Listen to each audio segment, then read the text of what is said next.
MT world facts के मुअज़्ज़ज़ दोस्तों, मैं हूँ मारिया ताहर। कुस्तुनतुनिया की फतह और शहर की गलियों में लड़ाई का एक मंजर जिसे यूरोप आज तक नहीं भूला। मुकम्मल तारीखी कहानी। जी हाँ दोस्तों, 29 मई 1453 रात का 1:30 बजा है। दुनिया के एक कदीम और अजीम शहर की फसीलों और गुंबदों पर से 19वीं कमरी तारीख का जर्द चांद तेजी से मगरब की तरफ दौड़ा जा रहा है, जैसे उसे किसी शदीद खतरे का अंदेशा है। इस जवाल आमादा चांद की मलगजी रोशनी में देखने वाले देख सकते हैं कि शहर की फसीलों के बाहर फौजों के परे मुनज़्ज़म मुस्तकिल मजाजी से इकट्ठे हो रहे हैं। उनके दिल में एहसास है कि वो तारीख के फैसला कुन मोड़ पर खड़े हैं। ये शहर कुस्तुनतुनिया मौजूदा नाम इस्तंबुल है और फसीलों के बाहर उस्मानी फौज आखिरी हल्ला बोलने की तैयारी कर रही है। उस्मानी तोपों को शहरे पनाह पर गोले बरसाते हुए 47 दिन गुजर चुके हैं। कमांडरों ने खास तौर पर 3 मुकामात पर गोलाबारी मरकूज रखकर फसील को जबरदस्त नुकसान पहुंचाया है। 21 साला उस्मानी सुल्तान मोहम्मद सानी गैर मुतवक्के तौर पर अपनी फौज के अगले मोर्चों पर पहुंच गए हैं। उन्होंने फैसला कर लिया है कि हतमी जलगार फसील के मिसोटिकोन कहलाने वाले वस्ती हिस्से से की जाएगी, जिसमें कम अज कम 9 शगाफ पड़ चुके हैं और खंदक का बड़ा हिस्सा पाट दिया गया है। सर पर भारी पगड़ बांधे और तलाई खल्लत में मलबूस सुल्तान ने अपने सिपाहियों को तुर्की जुबान में मुखातब किया। मेरे दोस्तों और बच्चों, आगे बढ़ो, अपने आप को साबित करने का लम्हा आ गया है। उसके साथ ही नकारों, करनों, तबलों और बगलों के शोर ने रात की खामोशी को तार तार कर दिया। लेकिन इस कान फाड़ते शोर में भी उस्मानी दस्तों के फलक शगाफ नारे साफ सुनाई दिए जा सकते थे, जिन्होंने फसील के कमजोर हिस्सों पर हल्ला बोल दिया। एक तरफ खुश्की से और दूसरी तरफ से समंदर में बहरी जहाजों पर नस्ब तोपों के दहानों ने आग बरसाना शुरू कर दी। बजंतीनी सिपाही इस हमले के लिए फसीलों पर तैयार खड़े थे, लेकिन पिछले 1.5 माह के मुहासरे ने उनके हौसले पस्त और असाब शिकस्ता कर दिए थे। बहुत शहरी भी मदद के लिए फसीलों पर आ पहुंचे और पत्थर उठा उठा कर नीचे इकट्ठे होने वाले हमला आवरों पर फेंकना शुरू कर दिए। दूसरे अपने अपने करीबी चर्च की तरफ दौड़े और गिड़गिड़ा कर मनाजातें शुरू कर दी। पादरियों ने शहर के मुतअद्दिद चर्चों की घंटियां पूरी ताकत से बजाना शुरू कर दी, जिनकी टनाटन ने उन लोगों को भी जगा दिया जो अभी तक सो रहे थे। जी हाँ दोस्तों, हर फिरके से ताल्लुक रखने वाले ईसाई अपने सदियों पुराने एहतलाफ भुलाकर एक हो गए और उनकी बड़ी तादाद शहर के सबसे बड़े और मुकद्दस कलीसा हाजिया सोफिया में इकट्ठी हो गई।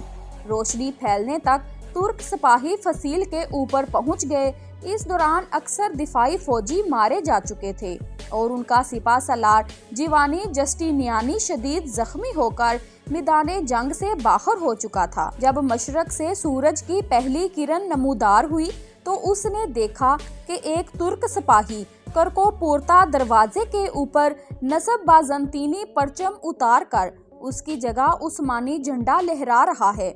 सुल्तान मोहम्मद सफेद घोड़े पर अपने वुज़रा और अमायद के हमरा हाजिया सोफिया पहुंचे। सदर दरवाजे के करीब पहुंचकर वो घोड़े से उतरे और गली से एक मुट्ठी खाक लेकर अपनी पगड़ी पर डाल दी। उनके साथियों की आंखों से आंसू जारी हो गए।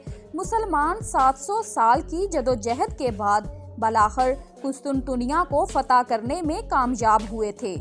जी हाँ दोस्तों, कुस्तुनतुनिया की फतह महज एक शहर पर एक बादशाह के इक़्तिदार का खात्मा और दूसरे के इक़्तिदार का आगाज नहीं था। इस वाक़े के साथ ही दुनिया की तारीख का एक बाब ख़त्म हुआ और दूसरे की इब्तिदा हुई थी।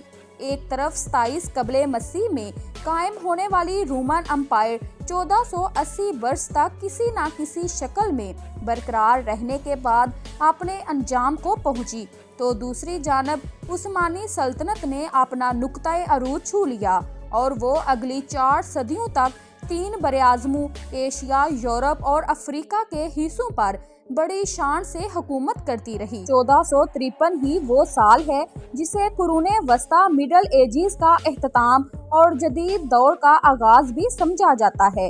यही नहीं बल्कि फतह कुस्तुनतुनिया को फौजी तारीख का संगे मील भी करार दिया जाता है, क्योंकि इसके बाद साबित हो गया कि अब बारूद के इस्तेमाल और बड़ी तोपों की गोलाबारी के बाद फसीलें किसी शहर के तहफ़्फ़ुज़ के लिए नाकाफी हैं। शहर पर तुर्कों के कब्जे के बाद यहाँ से हजारों की तादाद में यूनानी बोलने वाले शहरी भागकर यूरोप और ख़ास तौर पर इटली के मुख्तलिफ शहरों में जा बसे। उस वक़्त यूरोप तारीख दौर से गुजर रहा था और कदीम यूनानी तहजीब से कटा हुआ था, लेकिन इस तमाम अरसे में कुस्तुनतुनिया में यूनानी जुबान और सकाफत बड़ी हद तक बरकरार रही थी। यहाँ पहुँचने वाले मुहाजिरों के पास हीरे जवाहरात से बेशकीमत खजाना था। अरस्तु, अफलातून, बतलीमूस, जालिनूस और दूसरे हुक्माओ उलमा के असल यूनानी जुबान के नुस्खे, इन सब ने यूरोप में कदीम यूनानी अलूम के अहया में ज़बरदस्त किरदार अदा किया और मोरखीन के मुताबिक उन्हीं की वजह से यूरोप में निशातुल सानिया का आगाज़ हुआ, जिसने आने वाली सदियों में यूरोप को बाकी दुनिया से सबकत लेने में मदद दी, जो आज भी बरकरार है। ताहम नौजवान सुल्तान मोहम्मद को, जिसे आज दुनिया सुल्तान मोहम्मद फातेह के नाम से जानती है, 29 मई की सुबह जो शहर नजर आया, ये वो शहर नहीं था जिसकी शानो शौकत के अफसाने उसने बचपन से सुन रखे थे। तवील इन्हतात के बाद बजंतीनी सल्तनत आखिरी सांसें ले रही थी और कुस्तुनतुनिया, जो सदियों तक दुनिया का सबसे बड़ा और सबसे मालदार शहर था, अब उसकी आबादी सुकड़कर चंद हजार रह गई थी और इस शहर के कई हिस्से वीरानी के सबब एक दूसरे से कट होकर अलग अलग देहात में तब्दील हो गए थे। कुस्तुनतुनिया का कदीम नाम बजंतीन था, लेकिन जब 330 ईस्वी में रोमन शहनशाह कॉन्स्टेंटाइन अव्वल ने अपना दारुल हुकूमत रोम से यहाँ मुंतकिल किया, तो शहर का नाम बदलकर अपने नाम की मुनासबत से कॉन्स्टेंटिनोपल कर दिया, जो अरबों के यहाँ पहुंचकर कुस्तुनतुनिया बन गया।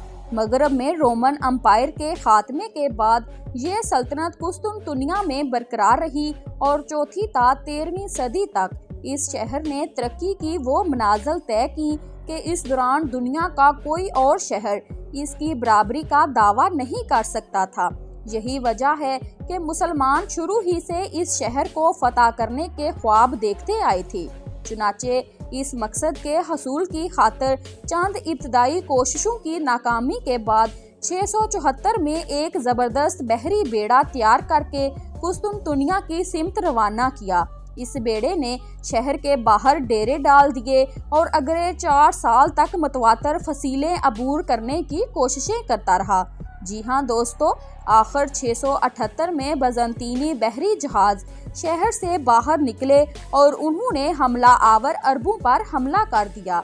इस बार उनके पास एक ज़बरदस्त हथियार था जिसे आतिशे यूनानी या ग्रीक फायर कहा जाता है।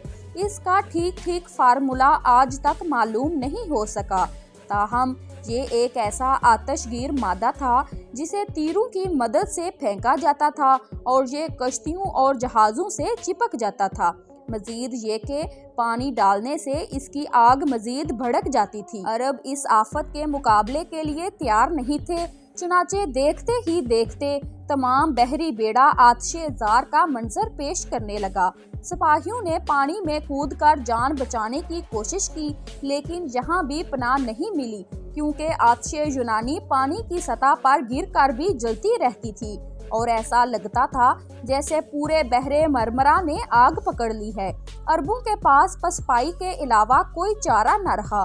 वापसी में एक होलनाक समंदरी तूफान ने रही सही कसर पूरी कर दी। सैकड़ों कश्तियों में से एक आध ही बचकर लौटने में कामयाब हो सकी।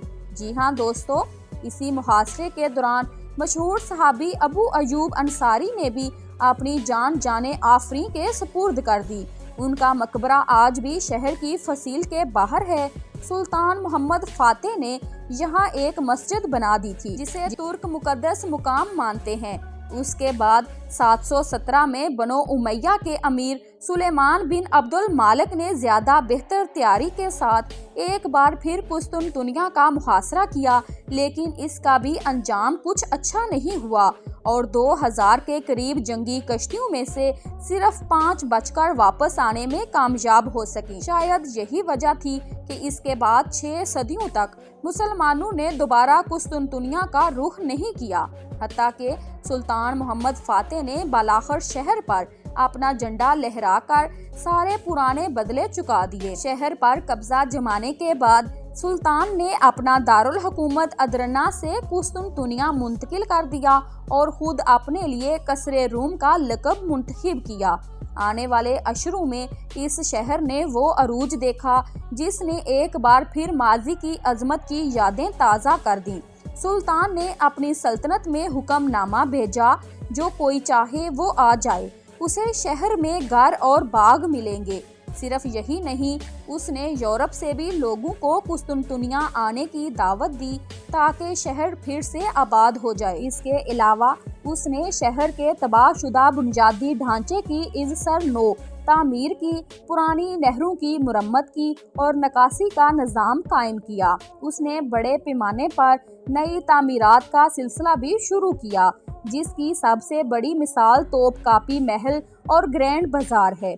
जल्द ही तरह तरह के दस्तकार, कारीगर, ताजर, खतात, मुसव्वर, सुनार और दूसरे हुनरमंद शहर का रुख करने लगे। सुल्तान फातेह ने हाजिया सोफिया को चर्च से मस्जिद बना दिया, लेकिन उन्होंने शहर के दूसरे बड़े गिरजा कलीसाए हवारियान को यूनानी ऑर्थोडॉक्स फिरके के पास ही रहने दिया और ये फिरका एक अदारे की सूरत में आज भी कायमो दायम है। सुल्तान फातेह के बेटे सलीम के दौर में उस्मानी सल्तनत ने खिलाफत का दर्जा अख्तियार कर लिया और कुस्तुनतुनिया उसका दारुल खिलाफा और तमाम सुन्नी मुसलमानों का मरकजी शहर करार पाया। सुल्तान फातेह के पोते सुलेमान आलीशान के दौर में कुस्तुनतुनिया ने नई बुलंदियों को छू लिया। ये वही सुलेमान हैं जिन्हें मशहूर तुर्की ड्रामे मेरा सुल्तान में दिखाया गया है। सुलेमान आलीशान की मलका खुरम सुल्तान ने मशहूर मामार सुनान की खिदमात हासिल की, जिसने मलका के लिए एक अजीमुल शान महल तामीर किया। सुनान की दूसरी मशहूर तामीरात में सुलेमानिया मस्जिद, खुरम सुल्तान हमाम, खुसरो पाशा मस्जिद, शहजादा मस्जिद और दूसरी इमारतें शामिल हैं। यूरोप पर सकूते कुस्तुनतुनिया का बड़ा गहरा असर हुआ और वहाँ इस सिलसिले में किताबें और नज़में लिखी गईं और मुतअद्दिद पेंटिंग्स बनाई गईं और ये वाक़या उनके इज्तिमाई शऊर का हिस्सा बन गया। यही वजह है कि यूरोप कभी उसे भूल नहीं सका। नेटो का अहम हिस्सा होने के बावजूद यूरोपीय यूनियन तुर्की को कबूल करने पर लीतो लाल से काम लेती है, जिसकी वजूहात सदियों पुरानी है। यूनान में आज भी जुमेरात को मनहूस दिन समझा जाता है। 29 मई 1453 को जुमेरात ही का दिन था। Thanks for watching my video.